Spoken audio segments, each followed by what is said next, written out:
అమర్నాథ్ యాత్రికులకు నిరాశ ఎదురైంది. అమర్నాథ్ గుహలోని పవిత్ర మంచు శివలింగం అప్పుడే కరిగిపోయింది. నెల 3న ఎంతో వైభవంగా ప్రారంభమైన అమర్నాథ్ యాత్ర మొత్తం 57 రోజుల పాటు కొనసాగాల్సి ఉంది. అయితే యాత్ర మొదలైన కేవలం 5 రోజుల్లోనే మంచులింగం పూర్తిగా కరిగిపోయింది. యాత్ర ప్రారంభమైన రోజున సుమారు 5 అడుగుల ఎత్తు ఉన్న మంచు శివలింగం భక్తుల రద్దీ, గ్లోబల్ వార్మింగ్, అలాగే పర్యావరణ ప్రభావం కారణంగా కరిగిపోయినట్లుగా అధికారులు చెప్తున్నారు.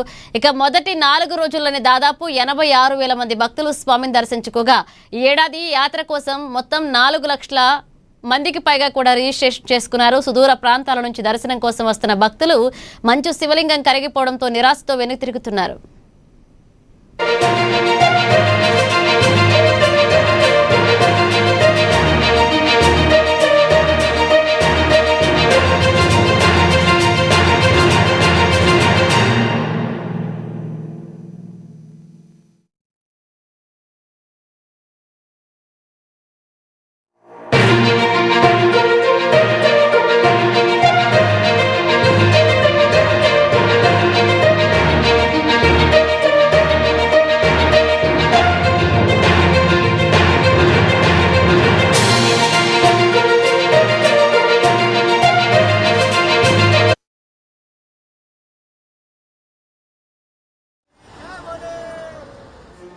प्रसाद ग्रहण करने के लिए रुकेंगे।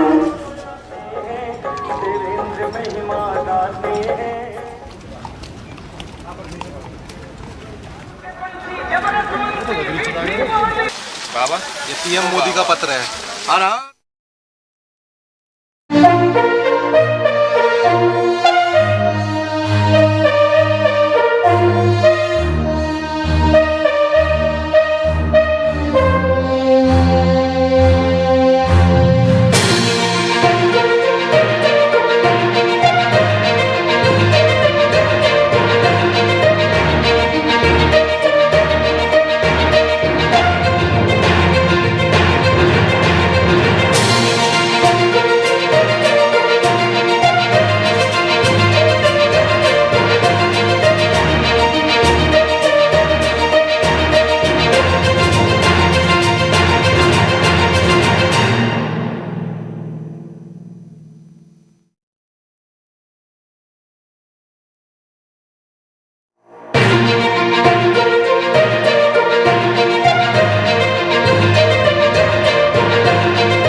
ఇక మహారాష్ట్రలో సంభవించిన వరదలపై కేంద్ర ప్రభుత్వం తక్షణమే స్పందించింది. రాష్ట్రాన్ని ముంచెత్తిన వరద పరిస్థితులపై కేంద్ర హోంమంత్రి అమిత్ షా మహారాష్ట్ర సీఎం దేవేంద్ర ఫడ్నవీస్ తో టెలిఫోన్లో మాట్లాడారు.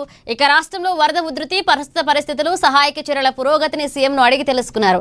బాధితులకు తగిన సహాయం అందించడంలో కేంద్ర ప్రభుత్వం మహారాష్ట్రకు పూర్తి అండగా ఉంటుందని, అవసరమైన అన్ని రకాల సహాయ సహకారాలు అందిస్తామని అమిత్ షా ఈ సందర్భంగా హామీ ఇచ్చారు.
మహారాష్ట్రలో సంభవించిన వరదలపై కేంద్ర ప్రభుత్వం తక్షణమే స్పందించింది. రాష్ట్రాన్ని ముంచెత్తిన వరద పరిస్థితులపై కేంద్ర హోంమంత్రి అమిత్ షా మహారాష్ట్ర సీఎం దేవేంద్ర ఫడ్నవీస్ తో టెలిఫోన్లో మాట్లాడారు.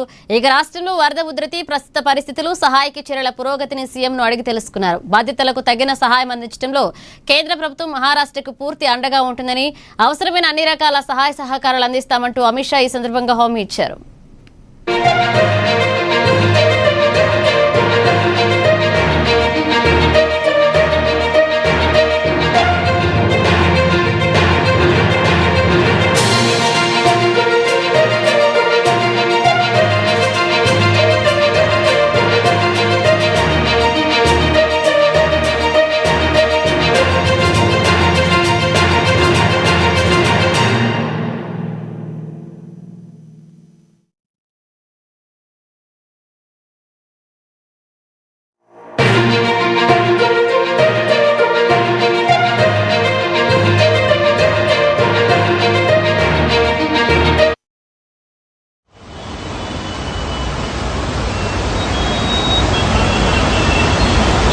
असू नका. हा बस बस बस बस.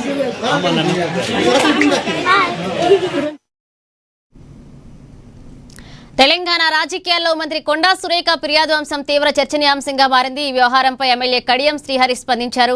మంత్రి కొండా సురేఖ తనను తప్పుగా అర్థం చేసుకున్నారని, తాను ఎలాంటి తప్పు చేయలేదంటూ కడియం స్పష్టం చేశారు. ప్రజాప్రతినిధులుగా ఏ అధికారినైనా కలవడం తమ ప్రాథమిక హక్కు అంటూ ఆయన కామెంట్ చేశారు. దేవాదాయ శాఖ కార్యాలయానికి తాను కేవలం వినతి పత్రం ఇవ్వడానికి మాత్రమే వెళ్లానని, దానిని సమీక్షా సమావేశంగా చిత్రీకరించడం సరికాదు అని తేల్చి చెప్పారు. ఈ విషయంలో తనకు ఎలాంటి దురుద్దేశం లేదు అని ఆయన వివరణిచ్చారు.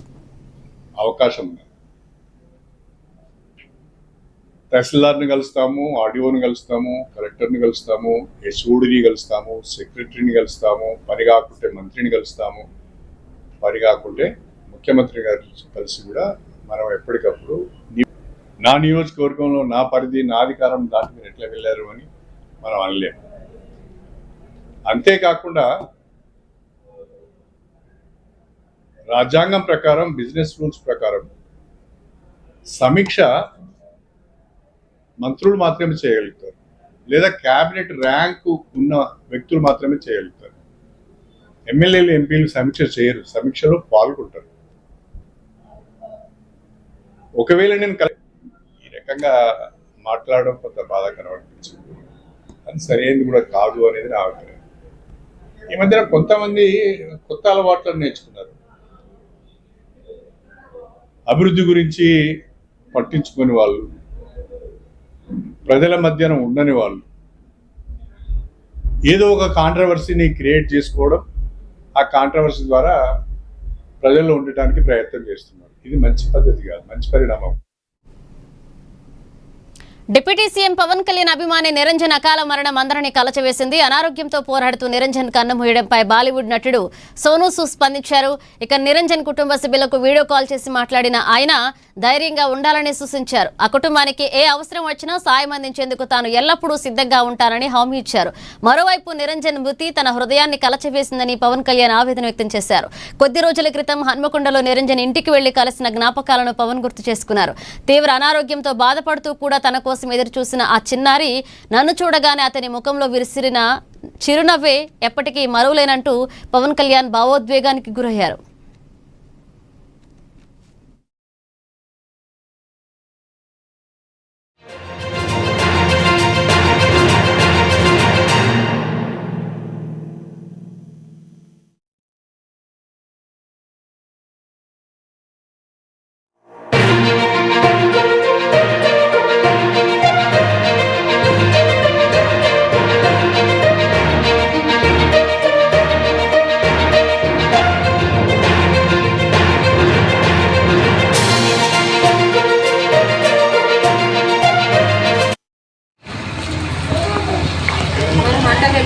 ఏం వేయాలి?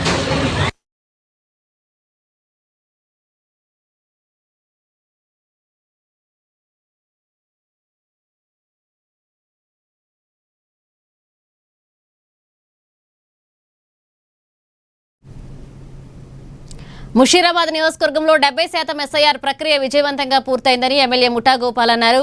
ముషీరాబాద్ బీఆర్ఎస్ సీనియర్ నాయకుడు దీన్ దయాల్ రెడ్డి ఆధ్వర్యంలో ఓటర్లకు సహాయం అందించేందుకు ఏర్పాటు చేసిన హెల్ప్ డెస్క్ ను ఎమ్మెల్యే ముఖ్య అతిథిగా హాజరై ప్రారంభించారు. ఈ సందర్భంగా అర్హులైన ఓటర్లను గుర్తించి ఎన్యుమరైజేషన్ ఫామ్స్ ను పూర్తి చేసేందుకు బీఆర్ఎస్ నాయకులు ఇంటింటికి తిరుగుతూ బీఎల్ఓలకు ప్రజలకు పూర్తి సహకారం అందిస్తున్నారని కొనియాడారు.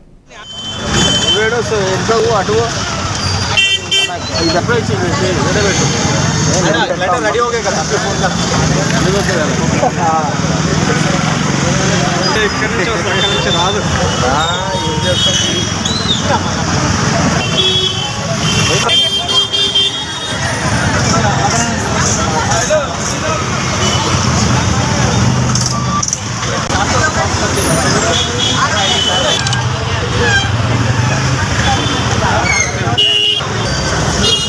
ఇంకొకటి లేడీస్ కి దీన్ దయాల్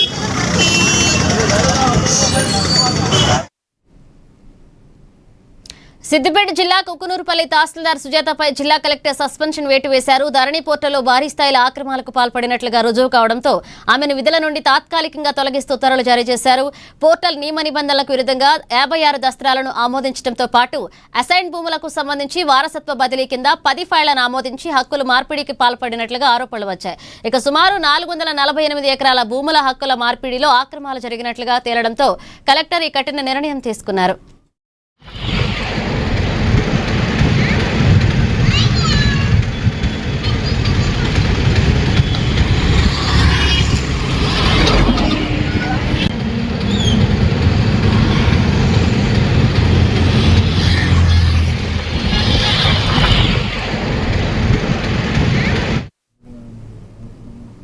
మహబూబాద్ జిల్లా కురువి మండలం నల్లెల్ల స్టేజీ వద్ద ఘోర రోడ్డు ప్రమాదం జరిగింది. నాగార్జున ప్రైవేట్ స్కూల్ బస్సును లారీ ఢీకొట్టిన ఘటనలో పలువురు విద్యార్థులకు గాయాలయ్యాయి. బస్సు డ్రైవర్ అతివేగం నిర్లక్ష్యమే ప్రమాదానికి కారణమనే సమాచారం.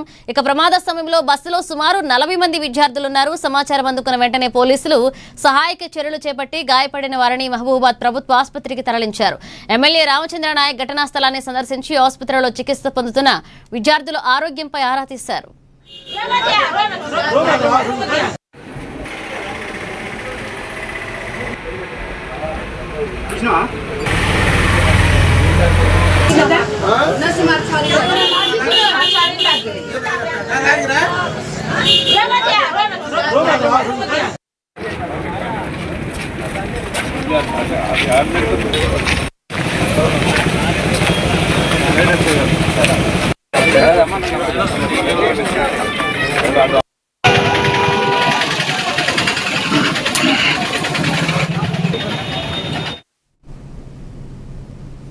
స్వర్గీయ వైఎస్ రాజశేఖర రెడ్డి 77వ జయంతి సందర్భంగా వైఎస్ఆర్ కడప జిల్లా ఇడుపులపాయలో వేడుకలు జరుగుతున్నాయి. ఇక ఇడుపులపాయలోని వైఎస్ఆర్ ఘాట్ ను ఆయన కుమారుడు వైఎస్ జగన్ సందర్శించారు. ఘాట్ వద్ద పుష్పగుచ్చాలుంచి తన తండ్రికి భావోద్వేగ నివాళులు అర్పించారు. అనంతరం కుటుంబ సభ్యులతో కలిసి ఘాట్ ప్రాంగణంలో నిర్వహించిన ప్రత్యేక ప్రార్థనల్లో పాల్గొన్నారు. మత పెద్దలు ప్రత్యేకంగా నిర్వహించిన ప్రార్థనల్లో పాల్గొన్న జగన్ ఇక రాష్ట్ర ప్రజలందరూ సుఖ సంతోషాలతో ఉండాలని, వైఎస్ఆర్ ఆశయాలు చిరస్థాయిగా నిలవాలని ఆకాంక్షించారు.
పేదలకే నిత్యావసర సరుకులు అందించేందుకు రాష్ట్ర ప్రభుత్వం మీ మార్ట్ అనే వినూత్న కార్యక్రమానికి శ్రీకారం చుట్టిందని ఎమ్మెల్యే గళ్ళ మాధవి తెలిపారు.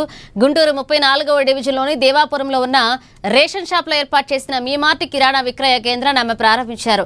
రేషన్ డీలర్ల ఆర్థిక సాధికారతతో పాటుగా ప్రజల సంక్షేమాన్ని దృష్టిలో ఉంచుకుని ఈ పథకం తెచ్చామన్నారు. ఇక దేశంలో కేవలం 5 రాష్ట్రాల్లో అమలవుతున్న ఈ విధానాన్ని మన రాష్ట్రంలో కూడా విజయవంతంగా ప్రవేశపెట్టడం గర్వకారణంగా ఉందన్నారు ఎమ్మెల్యే.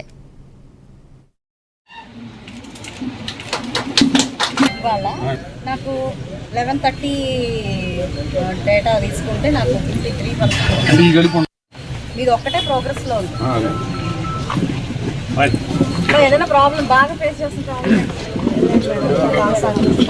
ప్రతి 30 కిలోమీటర్లకు ఒక వేర్ హౌస్ని ఏర్పాటు చేసి ఈ వేర్ హౌస్లో ఇక్కడ ఈ స్టాక్ అంతటిని పెట్టే ప్రయత్నం చేస్తుంది గవర్నమెంట్.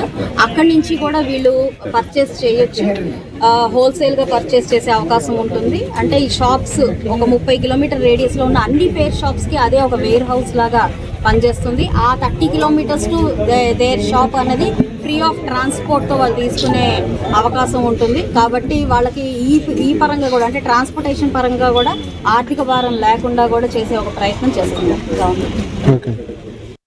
ముందుకు వెళ్తుంది.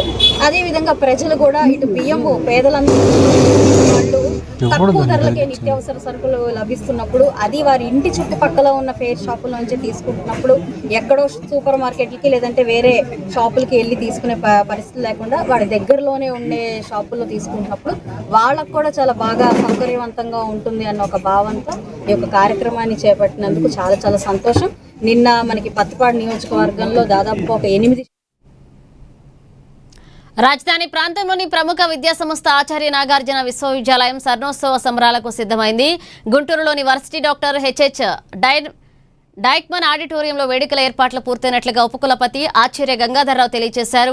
ఇక 1970లో గుంటూరు నల్లపాడులో పీజీ కేంద్రంగా ప్రారంభమై 1976 స్వతంత్ర విశ్వవిద్యాలయంగా రూపాంతరం చెందిన ఈ సంస్థ ఉన్నత విద్య, పరిశోధన రంగాలు, మౌలిక వస్తువుల్లో అంతర్జాతీయ స్థాయి ప్రమాణాలను అందుకుందని వీసీ వివరించారు. ఇక స్వర్ణోత్సవాల సందర్భంగా వర్సిటీ పూర్వ అధికారులను ఘనంగా సత్కరించనున్నట్లుగా ఆయన వెల్లడించారు.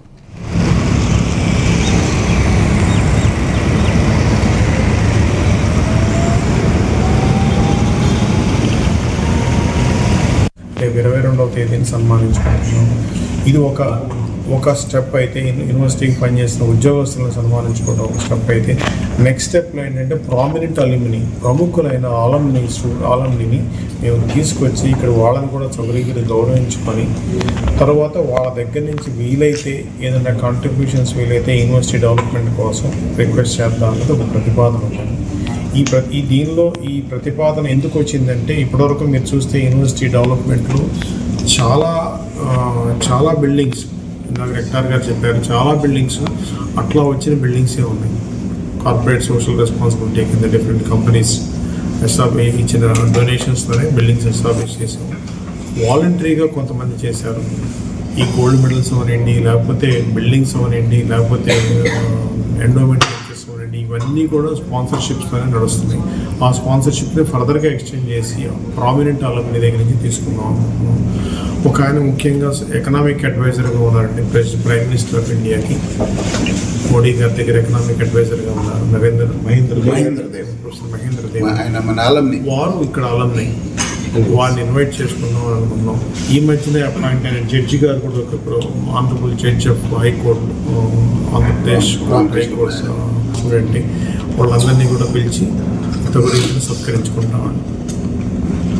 దీనిలో భాగంగానే మా స్టూడెంట్స్ ఎంతోమంది జర్నలిజంలో సెటిల్ అయ్యారు. నాగార్జున యూనివర్సిటీ నుంచి చదువుకున్న స్టూడెంట్స్ ఆ జర్నలిజంలో సెటిల్ అయ్యి మా యూనివర్సిటీని 22 ఈజీ మనీకి అలవాటు పడి గంజాయి విక్రయిస్తున్న బీటెక్ విద్యార్థి కమలాకర్ రెడ్డిని అన్నమయ్య జిల్లా రామాపురం పోలీసులు అరెస్ట్ చేశారు. ఇందుకు సంబంధించిన వివరాలను రాయచోటి డీఎస్పీ కృష్ణమోహన్ వెల్లడించారు. బెంగళూరులోని పీజీ సెంటర్లో ఉంటూ వైజాగ్ నుంచి గంజాయి తెప్పించి పోర్టల్ యాప్ ద్వారా యువతకు సరఫరా చేస్తున్నట్లుగా డీఎస్పీ తెలిపారు. ఇక నిందితుడి వద్ద నుంచి 2 లక్షల విలువైన గంజాయి, 2 సెల్ ఫోన్లు స్వాధీనం చేసుకున్నట్లుగా వివరించారు.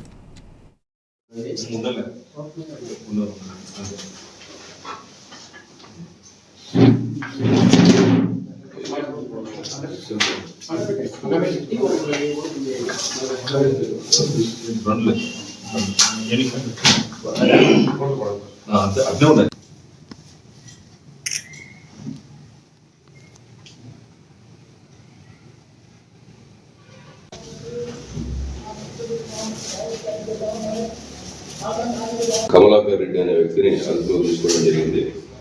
ఈ కమలాకర్ రెడ్డి అనే వ్యక్తిని అదుపులో తీసుకొని అతని దగ్గర నుండి సుమారు 2 కేజీల గంజాయిని స్వాధీనపరచుకోవడం జరిగింది. ఈ కమలాకర్ రెడ్డి అనే వ్యక్తి గాలివీడు వాస్తవ్యుడు. ఇతను బెంగళూరులో ఉంటూ ఒక పీజీ హాస్టల్లో అక్కడ ఈ యొక్క గంజాయిని సరఫరా చేసే ఒక నెట్వర్క్లో భాగంగా ఉన్నాడు ఇతను. వీళ్ళు ఈ గంజాయిని వైజాగ్ నుంచి తీసుకుని వస్తూ తర్వాత దాన్ని బెంగళూరుకి తరలించి బెంగళూరులో అక్కడ యువకులకి ఒక నెట్వర్క్ డెవలప్ చేసుకొని వాళ్ళకి డెలివరీ చేస్తున్నారు వీళ్ళు.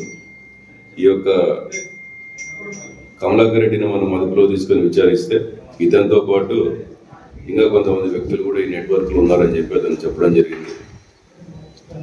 వీళ్ళు మనకి పోర్టర్ యాప్ అనే ఒక యాప్ ద్వారా వీళ్ళ యొక్క ఈ గంజాయి మత్తు పదార్థాన్ని వాళ్ళకి సులువుగా సప్లై చేసేదాన్ని వీళ్ళు ఈ పోర్టర్ యాప్ ద్వారా వాళ్ళకి చేయడం జరుగుతూ ఉంది. కాబట్టి దీంట్లో కమలాకర్ రెడ్డి ప్రస్తుతం మనం అరెస్ట్ చేయడం జరిగింది. తర్వాత ఇతని యొక్క కన్ఫెషన్ మేరకు ఇంకా కొంతమంది వ్యక్తులు దీంట్లో భాగమైనట్లు మనకి తెలిసింది. దర్యాప్తులో భాగంగా వాళ్ళని కూడా మనము అరెస్ట్ చేయడం జరుగుతుంది. తర్వాత మనకి విచారణలో భాగంగా మనకి ఫర్దర్గా తెలిసింది ఏమంటే ఇతను బీటెక్ గ్రాడ్యుయేట్ చెన్నైలో కంప్లీట్ చేశాడు. అయినప్పటికీ కూడా వ్యసనాలకు అలవాటు పడేసి ఈ రకంగా గంజాయికి ఇట్లాంటి దాంట్లోకంతా కూడా సేల్స్ చేసే దాంట్లోకి ఇతను ఒక నెట్వర్క్ దాంట్లో భాగమైనడు. గ్రాడ్యుయేట్ కామారెడ్డి పట్టణంలోని శ్రీరామ్ నగర్ కాలనీలో పిచ్చి కుక్క బీభత్సం సృష్టించింది. వీధిలో వెళ్తున్న 5 మహిళలపై ఒక్కసారిగా దాడి చేసి గాయపరిచింది. తన మనవడిని కాపాడుకునే క్రమంలో తిరుపతమ్మ అనే మహిళ కింద పడిపోగా కుక్క ఆమె తల పలు భాగాల్లో తీవ్రంగా కరిచింది. ఇక తీవ్ర గాయాల పాలైన బాధితులను స్థానికులు వెంటనే కామారెడ్డి ప్రభుత్వ ఆసుపత్రికి తరలించారు. ఇక పదే మున్సిపల్ అధికారులకు ఫిర్యాదు చేసినా పట్టించుకోవడం లేదు అని కాలనీ వాసులు తీవ్ర ఆగ్రహాన్ని వ్యక్తం చేస్తున్నారు.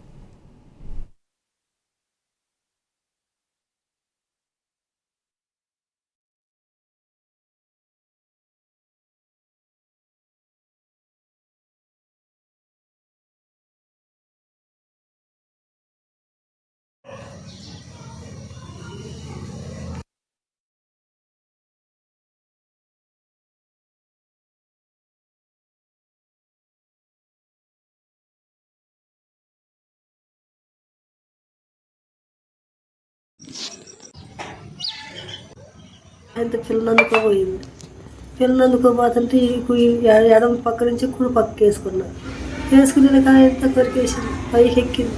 పిల్లలు మెల్లి కింద బండేసాం. పిల్లలు అందుకోబోతుంటే పిల్లలకి అడ్డం నిలబడ్డా. అంతే. ఏం గడిచిందమ్మా అది? కుక్కే గడిచింది. ఇబ్బంది అవుతుంది అయ్యా. కుక్కలు నిలగట్టపోతే ఇప్పుడు ఇలా 5 గరిచింది. అది 5 గరిచింది. ఎట్టన్నగా దయచేసి